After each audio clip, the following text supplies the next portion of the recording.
Hoodlums set ablaze Inec office in Imo State, abduct construction workers. Wow. This is another one again. This is the fourth. All right. One happened in Ogun State, one happened in Osun State. Now, what happened, I think, in Enugu State. Another one is happening now in Imo State. So, where is INEC security operatives? Where is IGP? Where is the defense headquarters?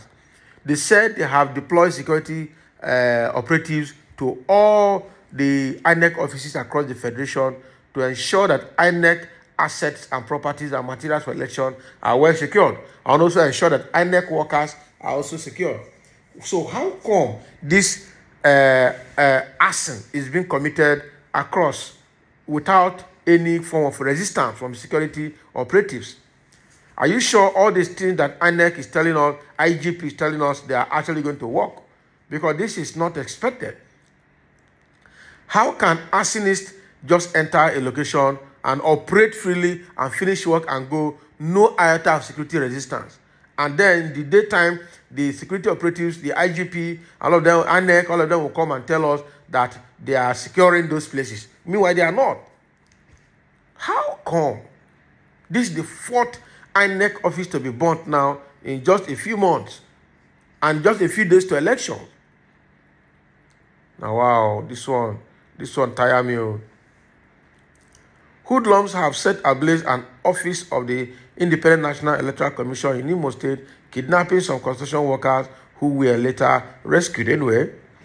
The resident electoral commissioner for Imo State, Professor Sylvia Uchenna Ago, reported that our office in Olu local government area was attacked. The incident occurred yesterday, Thursday, 1st December 2022. INEC National Commissioner Festus Okoye said in a statement on Friday as well.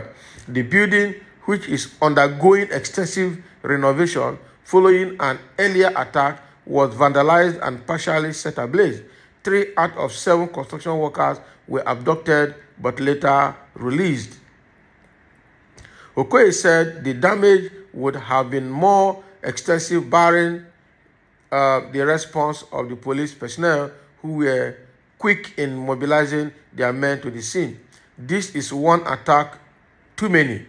The commission once again expresses its concern over the spate of attacks on its facilities and the negative consequences on our preparation for the 2023 general election, he added. Attacks on INEC offices have become commonplace across Nigeria, with the nation set for the polls early next year. In November, several INEC offices were attacked, with the commission warning of the threat of intensifying campaign violence ahead of the election, adding that it had tracked at least 50 attacks in the last 2 months. Parliamentary and state elections will also be held in February, we know. Although no group claimed responsibility for the attack, Southeast Nigeria has seen scores of assaults blamed on the outlawed separatists, the Indigenous People of Biafra group, or East Armed Wing, the Eastern Security Network. Can you imagine? Now they won't put them now. Now it's either IPOB or ESN that is doing it. They know they see the activities of the Fulani and the bandits and the terrorists in the area. IPOB, which seeks a separate state for ethnic Igbo people in the southeast, has repeatedly denied responsibility for the violence. Yes, they know what that is not what they're looking for. They're looking for their own secession. They're not looking for petty things like INEC property to destroy. I doubt it. I really doubt it. I really doubt it. All right? I really doubt it. More than 100 police and other security personnel have been killed since the beginning of last year in targeted attacks, according to local media tallies. Okay? So this is what is happening in Olu local government area of Imo State. All right? The building where INEC is using is undergoing renovation following previous attack on the same building. So that building was used by INEC previously, and it was previously attacked. And then they continue to use it even in its state of ineffectiveness. So that's another problem. what kind of building is INEC using as office across the federation? Because where you are keeping sensitive material should not be just anyhow building without adequate security, without good fence, without good CCTVs, without having good vault or something that is fireproof to store those materials. You can't just go meet one man and rent somebody's 3-bedroom bungalow and say you want to use it for INEC, and you store sensitive material in such unsecured places and environment. That is the problem. So what kind of building is INEC using? Because this building now was attacked before, now they are renovating it, and they had to continue to use it even while it's under renovation to keep INEC sensitive materials. Because most of the construction workers there were abducted.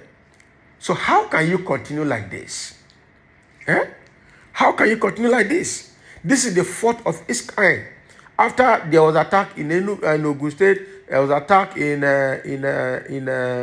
Osun State, an attack in Enugu State, now an attack in Imo State, although local government area of Imo State. Right? So how can we continue like this? INEC need to wake up. Security operatives need to wake up. They said after having IGP had meeting with INEC and with all security stakeholders in the country, political stakeholders in the country, and they said they have deployed security operatives to all INEC offices to ensure security of election materials kept in those offices. But now look at it's still happening. Now they're telling us that police mobilized early enough, and so they had to, terminate this attack prematurely, and the people ran, and most of the people they kidnapped, they were able to rescue them almost immediately. All right? But the fact remains that on no condition should any attack group just freely enter an INEC environment or INEC office without resistance. Because even when they were coming, if they were properly resisted from the beginning, this kind of thing would not be. If we had security operatives resident there and they were watching the environment, there would have been a kind of resistance, there would have been a kind of repulsion. They would have repelled the attack from beginning, and probably these things wouldn't have happened. This thing that the police did showed that there was no security operative in the environment. It was when the attack started that they called them and they mobilized from their station to the place.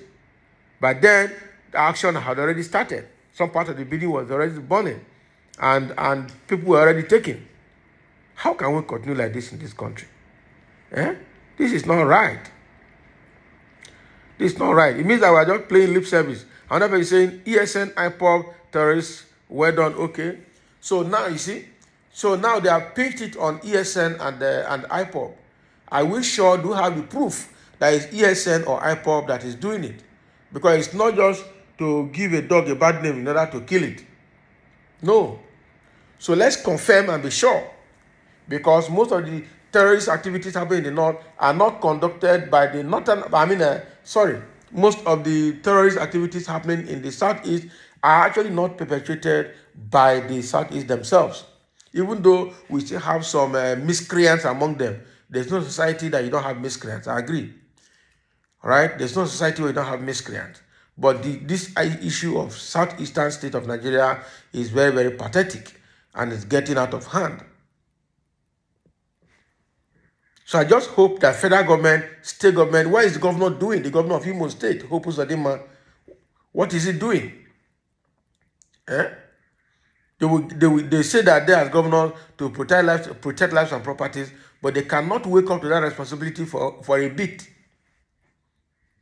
It's quite unfortunate. Really unfortunate. So thank you for listening. Let's have your comment. And this is what has happened in Imo State. And Inec has come out to decry it and to express their frustration over this, because this is not right at all. And now they don't know how long this is going to continue and what will be the consequences on the oncoming election 2023 that is being planned right now.